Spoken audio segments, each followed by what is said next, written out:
Meus irmãos, é bom estarmos na casa do Senhor, ainda aqui numa noite ainda fria, e é uma pena que alguns irmãos fiquem muito longe, não sei porquê. Há lugares aqui perto, o pastor não briga com ninguém. Por que vocês ficam tão longe? Eu vou pedir aos irmãos que estão lá atrás que venham para frente. Lá atrás, não vamos ficar tão separados não. Que história é essa? Na Índia não é assim, está todo mundo junto. Eu conversei 1 hora com o missionário hoje, não foi? De 5h30 a 6h30. Foi muito bom saber como é o trabalho, mostrou várias fotografias, que coisa bonita foi ver aquela gente. Deus é muito bom. Eu não sei, o oriental, não é? O asiático, parece que se aproxima mais, é mais próximo, é uma coisa impressionante. O africano nem se fala, a comunhão do africano é muito grande. Nós que temos sangue africano, nós que temos heranças diversas, devemos cultivar esta proximidade, essa aproximação. No tempo da pandemia, vá lá. A gente não quer contagiar ninguém, nem quer ser contagiado. Mas já acabou. Então, vamos estar perto, não é?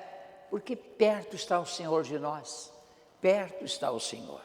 E todos os que o invocam em espírito e em verdade. Então, é bom estar perto do povo de Deus. Eu não quero estar longe do povo de Deus. Onde quer que eu esteja, eu procuro uma igreja. Não há lugar do mundo em que estive em 42 países, em que eu não tenha procurado uma igreja. Se era domingo, eu procurava.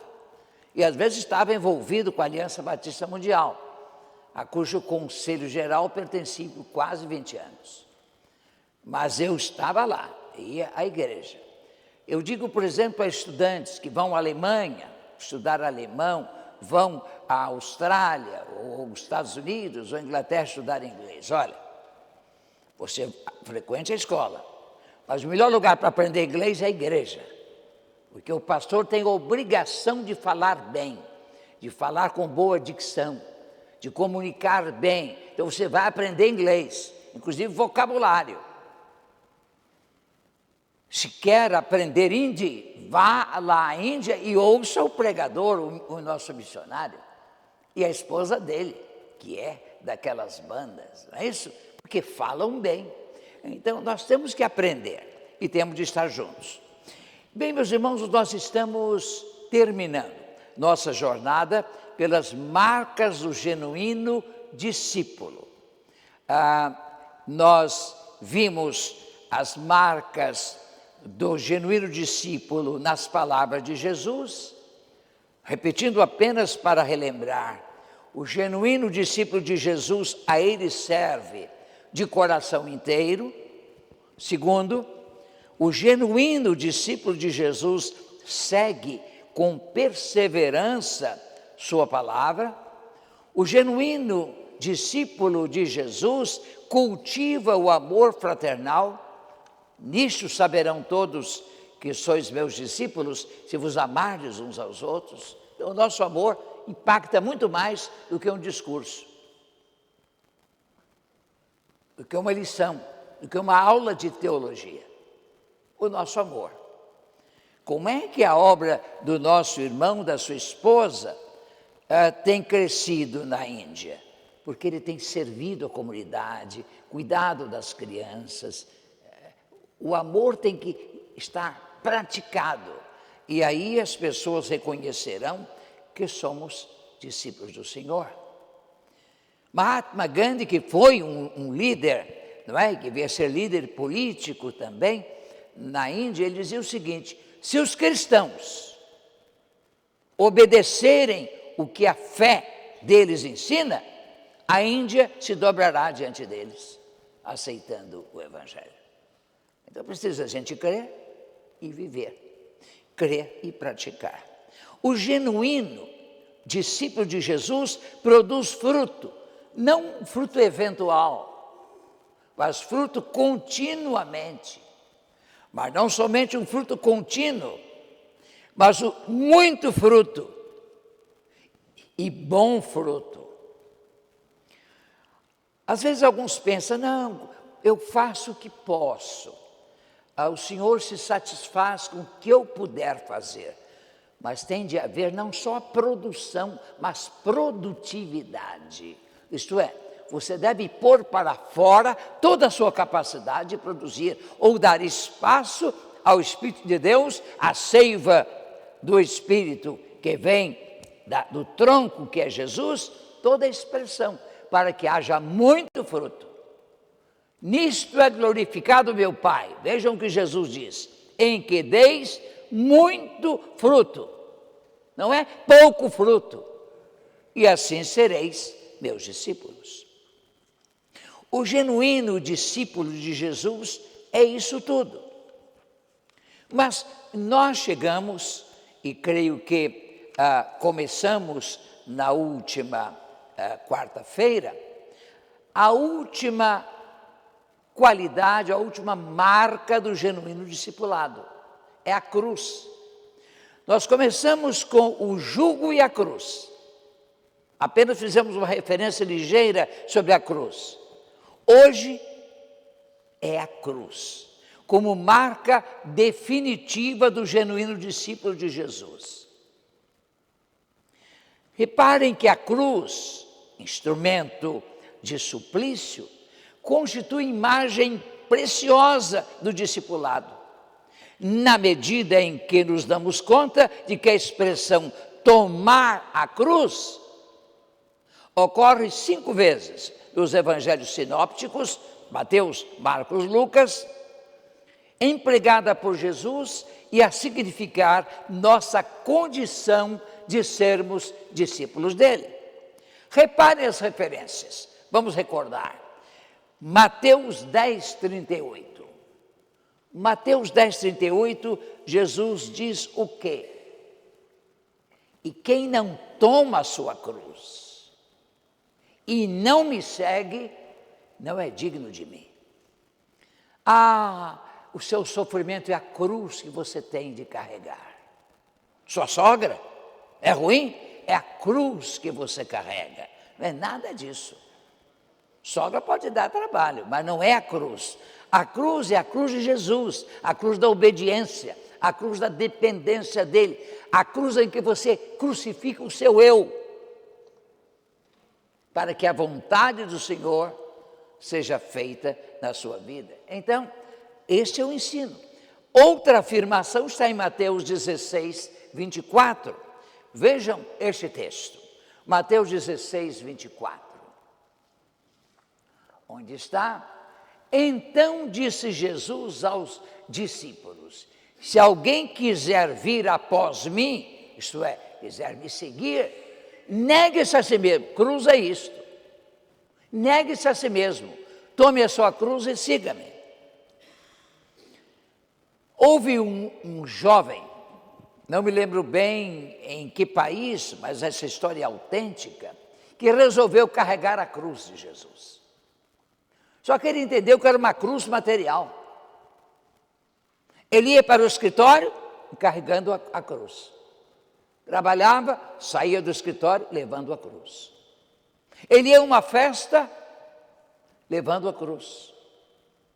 Ele entrava no trem do metrô levando a cruz. Em todo lugar ele era visto como o homem que carregava a cruz. O nome dele era Stauranos. Por quê? Porque Stauros em grego é cruz. Então Stauranos era esse homem que carregava a cruz. Ora, você vendo uma pessoa carregando a cruz, não vai fazer nenhuma proposta que não seja de Deus. É visível. Ele é de Jesus, ele está carregando a cruz porque ele conhece Jesus, sabe que a cruz foi um instrumento de suplício de Jesus e foi a morte dele na cruz a garantia de nossa eterna salvação. Então, alguém com a cruz não vai roubar, alguém com a cruz não vai adulterar, Alguém com a cruz não vai ser infiel à esposa. Alguém com a cruz não vai para um ambiente pecaminoso. É visível, ele está com a cruz, só que a cruz não precisa ser visível, nem em nosso ombro, nem em nosso peito, numa correntinha. A cruz tem que sair em nosso coração, crucificando o nosso eu, não mais eu, mas Jesus. Aliás, Paulo diz isso: vivo, não mais eu. Completa então, eu vou dizer a primeira parte. Então, eu vou dizer a primeira parte, vocês digam juntos a segunda. Eu não mais vivo, Cristo vive em mim, eu já estou crucificado com Cristo. Então nós crucificamos o nosso eu, o eu que anda tão exuberante no mundo de hoje. Cada um quer fazer a sua vontade, quer ir aonde quer fazer o que lhe toca na cabeça, quando é a vontade de Deus a norma para a nossa vida, não a nossa vontade. Aliás, há um cântico, há um hino, não a minha vontade, mas a tua vontade. É um hino, não sei quem foi o autor, mas é um hino novo que está no inário para o culto cristão. Não é isso, irmão Prado? Não a minha, veja lá se acha, e a gente vai cantar esse hino. Eu dou um trabalho aos ministros e musicistas, vocês vão sentir paz com a minha saída dia 8.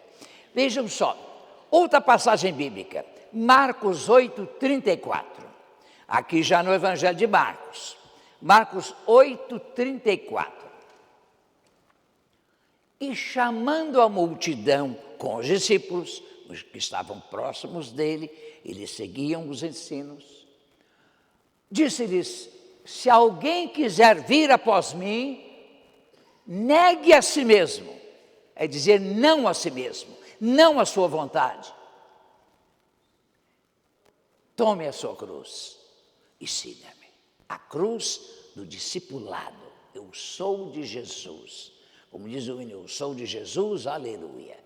É muito bom. De Cristo Jesus, meu Senhor. Não quero falhar, mas quero falar, viver e servir a Jesus.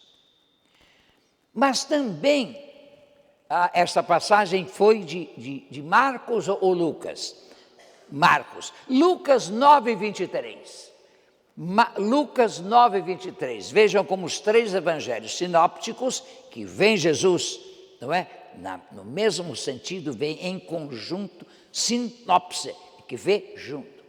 Vejamos o que diz Lucas 9:23.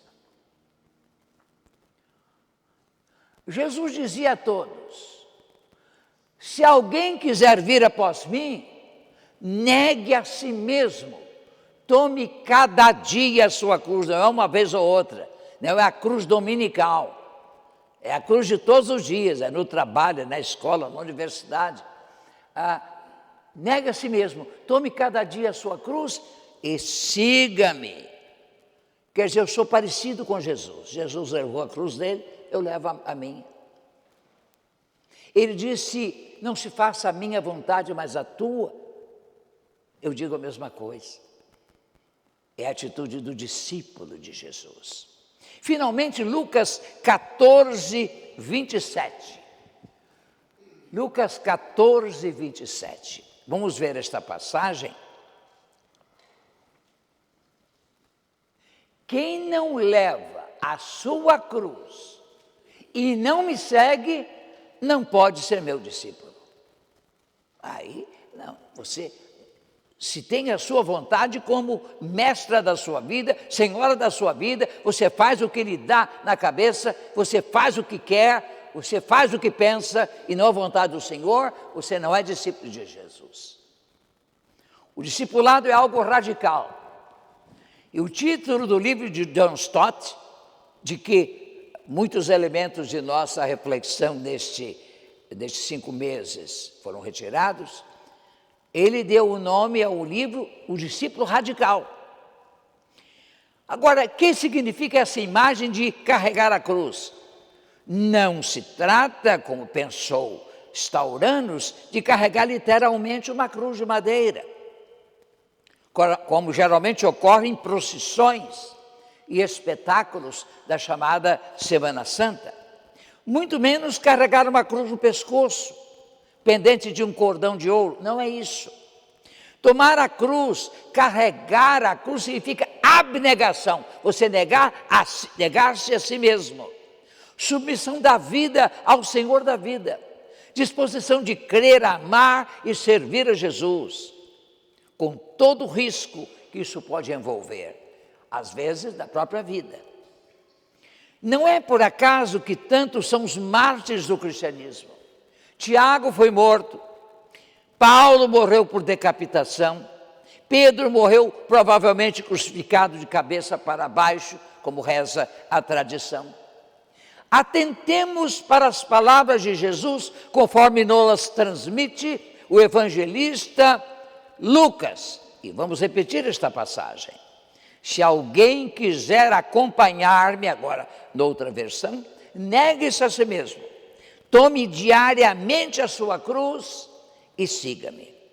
Pois quem quiser salvar a sua vida, a perderá. Mas quem perder a sua vida por minha causa, este a salvará. Você pode dizer, bem, eu não fazendo a minha vontade, eu não agindo como sinto vontade, eu vou matar a minha vida, eu não serei eu mesmo. É isso mesmo, você será de Jesus. A nossa vida pertence a Ele. Eu não mais vivo, diz Paulo, mas Cristo vive em mim. A vontade dEle prevalece. Visto o contexto dessa passagem, observa John Thorpe, que escreveu um livro interessante, Follow Me and What It Implies. Segue-me e o que isso implica. Um livro publicado em 1930. Eu não tinha nascido ainda. Nasci em 34. Faz tempo. John Thorpe diz o seguinte: é como se nosso Senhor, tendo questionado os discípulos com relação à opinião popular a respeito dele, e também tendo obtido deles a própria definição de sua fé, a eles dissesse: vocês creem que eu sou o Cristo de Deus, e eu lhes mostrarei o que a sua fé envolve. Se qualquer de vocês quiser ser meu discípulo, negue-se a si mesmo, tome cada dia a sua cruz, siga-me. Crer em Jesus traz a cruz para a vida do discípulo. E cruz significa impossibilidade de pecar. Você está preso na cruz. Tomar a cruz é cada dia crucificar seu eu. E minha vida e a sua vida estarão às ordens de Jesus. Vejamos então estas observações. A decisão de seguir a Jesus é do próprio discípulo, se alguém quiser. Jesus não obriga você a seguir. Você crê se quiser. Você não é obrigado a ser crente, não é obrigado a estar aqui. A igreja não tem uma polícia eclesiástica para buscar você em casa e trazer sob vara. Mas, como dizem os advogados, não. Você vem voluntariamente, numa quarta-feira, meio frinha, mas o céu azul. Não mete medo sair num dia como hoje, não. Se agasalha um pouquinho e vem. Quem não vem é preguiça mesmo. É preguiça. Não é um tempo, não. Tenha paciência. Há muita gente preguiçosa hoje. Ora essa.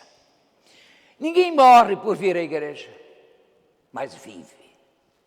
Você volta com nova disposição, nova visão, nova alegria, novo entusiasmo. A igreja só abençoa a gente. Eu nunca tive um momento em que a igreja não me abençoou.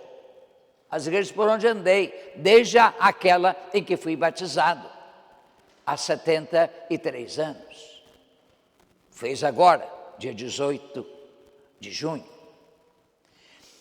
Então, o discipulado é para todos que queiram seguir Jesus sem discriminação, grandes ou pequenos, ricos ou pobres, não importa a sua condição.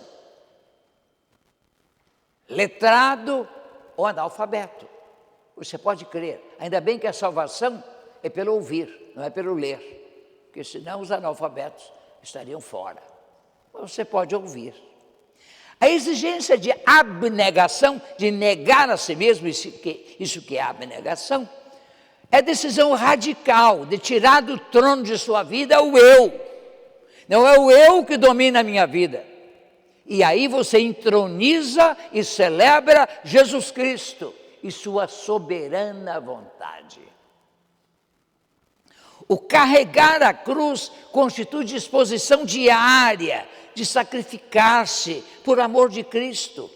Tome diariamente a sua cruz. Segunda-feira, terça-feira, quarta-feira, quinta-feira, sexta-feira, sábado, domingo, segunda-feira. Não há descanso, não há férias para a cruz. Você entra em férias levando a cruz. Ah, como é bom pensar assim. O discipulado envolve visibilidade. Você carrega a cruz, você é visto. As pessoas percebem que você é cristão. Essa visibilidade é muito importante. Publicidade. Jesus foi crucificado no monte, para ser visto por todos, no meio, entre dois bandidos. Todos nos veem carregando a cruz e seguindo a Jesus. Aquele sujeito, aquele nosso colega, é de Jesus. Não é a vontade dele que prevalece. Eu propus a ele um negócio em que ele ia ganhar muito dinheiro, mas não é um negócio honesto. Ele disse, não é esta a vontade de Deus para a minha vida. Ele está crucificado, ele crucificou o eu. Talvez ele tivesse até o eu dele vontade de fazer o negócio, mas não, é a vontade de Jesus que prevalece. Então você vai abrir mão de muitas coisas, para que a vontade do Senhor seja real na sua vida. O discipulado constitui a disposição cotidiana, isto é, de todos os dias, de morrer para viver para Cristo e sua glória. Discipulado requer disposição estável de seguir, porque Jesus está caminhando. O ministério de Jesus é dinâmico. Quem quiser vir após mim, Jesus continua caminhando, ele quer alcançar populações, ele quer chegar aos fins do mundo, está lá, ser meios testemunhas, em toda a Judéia, Samaria, até os confins da terra, e ide por todo o mundo. Portanto, lá em cima está a Índia, e até lá tem que chegar o nosso testemunho. Guilherme Carey foi, quando ninguém acreditava, e a própria associação batista particular a que ele pertencia, a associação, não queria que isso acontecesse. Numa primeira assembleia, negaram: jovem, sente-se, se Deus quiser salvar os pagãos, ele tem os seus planos, não somos nós quem vai ajudá-lo. Mas ele estudou o assunto, ele escreveu, fez uma pesquisa sobre a salvação dos pagãos, publicou esse texto, transmitiu esse texto às igrejas. No ano seguinte voltou lá: eu proponho que criemos um grupo, uma associação para enviar missionários para alcançar os pagãos. E aí foi aprovado. E ele foi o primeiro missionário. É uma coisa boa quando a gente faz uma proposta e se insere na resposta. Ele foi resposta à própria proposta dele. E ele foi com a sua esposa. Meus irmãos, lá para Calcutá, conversava hoje com o nosso missionário sobre essa região, que fica, não é? Aliás, Calcutá não, para Nova Delhi fica uns 200 e tantos quilômetros, não é isso? De sua cidade, sua terra. Bem, irmãos, salienta Paulo, que escreveu outro livro sobre discipulado, a honestidade de Jesus em relação às exigências do discipulado. Ele requer compromisso e renúncias radicais. Eu falei na quarta-feira passada sobre o general Garibaldi, no sítio de Roma, em 1849, que disse aos combatentes: soldados, todos os nossos esforços contra forças superiores às nossas mostram-se inócuos. Nada tenho a oferecer-vos, senão fome, sede, dureza e morte. Mas conclamo a todos que amam seu país a estar comigo. Quem ama Jesus, há de estar com o seu povo, a se identificar com o seu povo. Sim, Winston Churchill, na Segunda Guerra Mundial, disse a seu povo que lhe podia oferecer sangue, suor e lágrimas. Portanto, os imperativos do discipulado aí estão: tome a sua cruz, negue-se a si mesmo. É interessante que Pedro negou a Jesus 3 vezes, dizendo: não o conheço, não ando com ele, não lhe dou importância. Temos de negar com a mesma veemência nossa vontade, como determinante de nosso viver.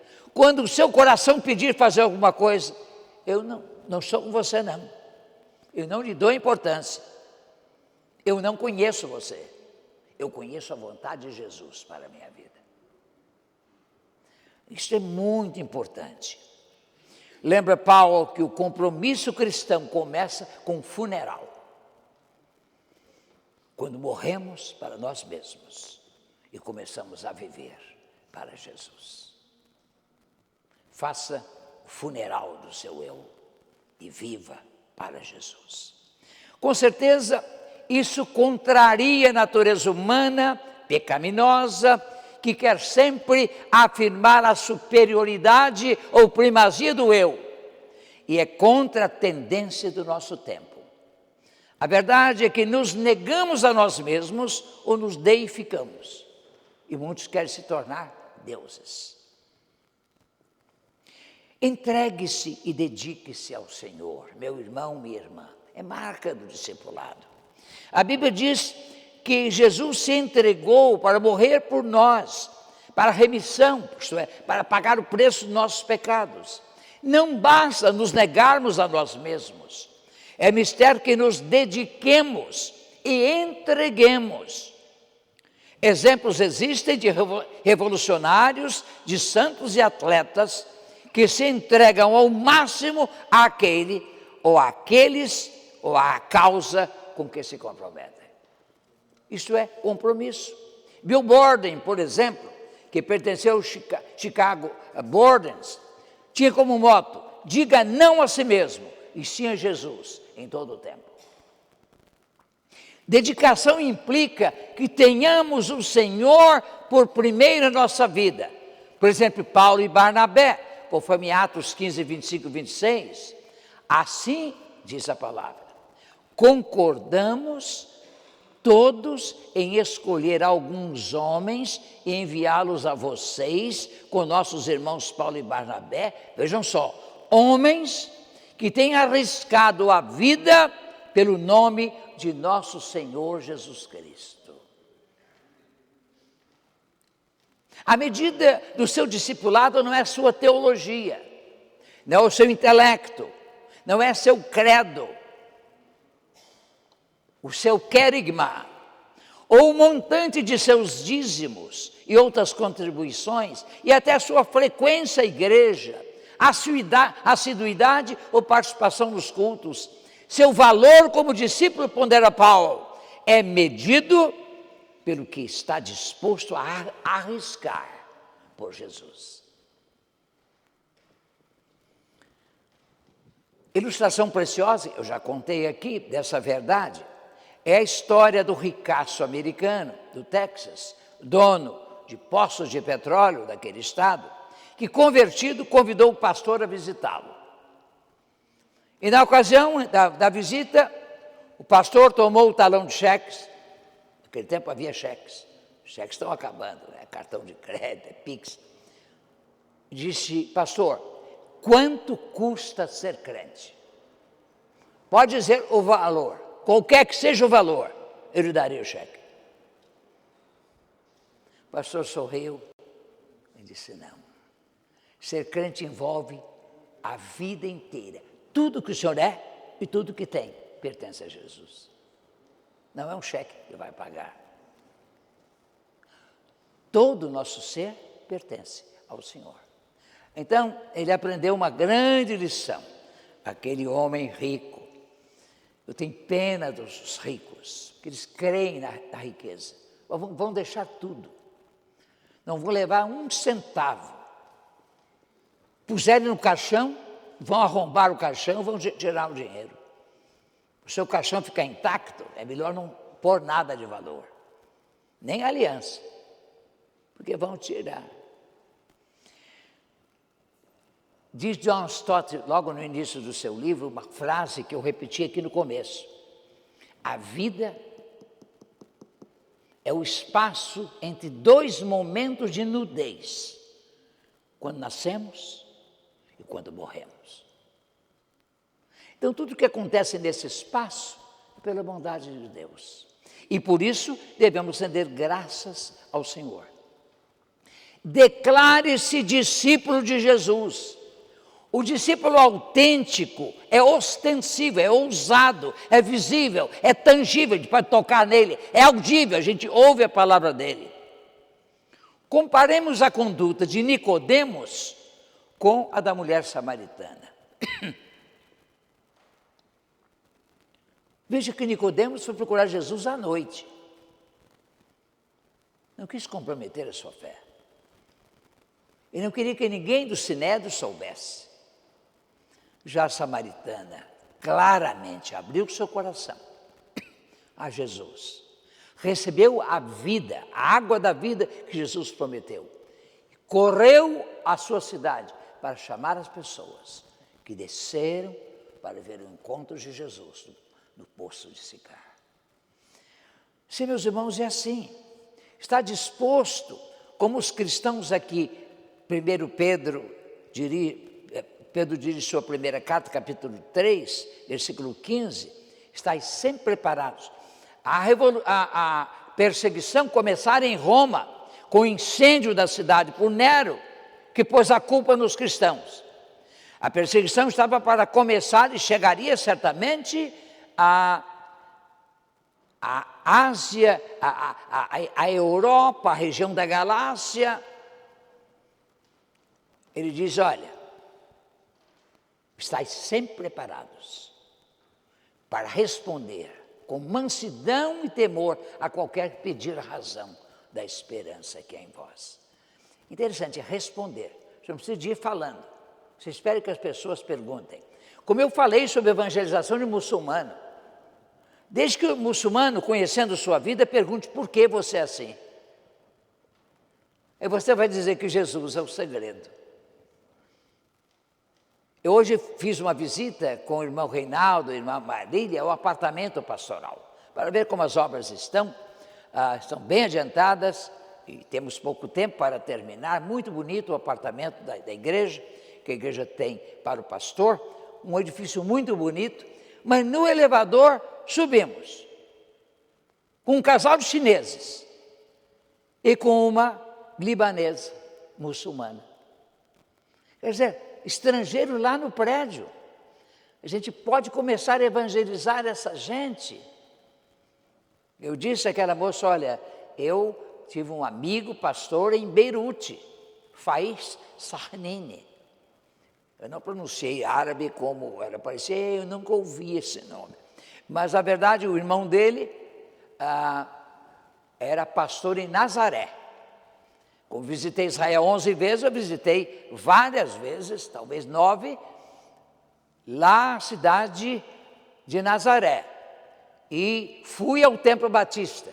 A Igreja Batista tem um colégio que ensina a Bíblia em hebraico, em árabe e em inglês. 3 línguas para os alunos. Com isso, ensinando a palavra de Deus. É uma beleza o que a Igreja de Nazaré faz. Igreja bonita, tem mais de 350 membros. Igreja muito boa. Não tem tantos judeus não, são palestinos. Mas creem em Jesus como seu Senhor e Salvador. Meus irmãos, com a cruz em casa, com a cruz no trabalho, com a cruz na viagem, com a cruz na escola, com a cruz na rua, a dizer não a nós mesmos e sim a Jesus, declaremos: eu sou de Jesus. Estou pronto a viver por Cristo ou morrer por Ele. Estou comprometido definitivamente com Jesus. Não me envergonho do Evangelho. Não me envergonho da cruz. Carregando uma cruz e tendo-a no coração, é impossível pecar. É de se notar que a crucificação de condenados era um ato público, à luz do dia, visto por todos.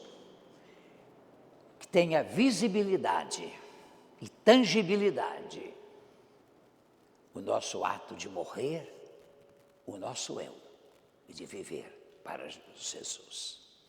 Que o nosso discipulado cristão seja real e que por toda a nossa vida e testemunho impactemos o mundo poderosamente. Amém? Deus nos abençoe. Aquele hino foi...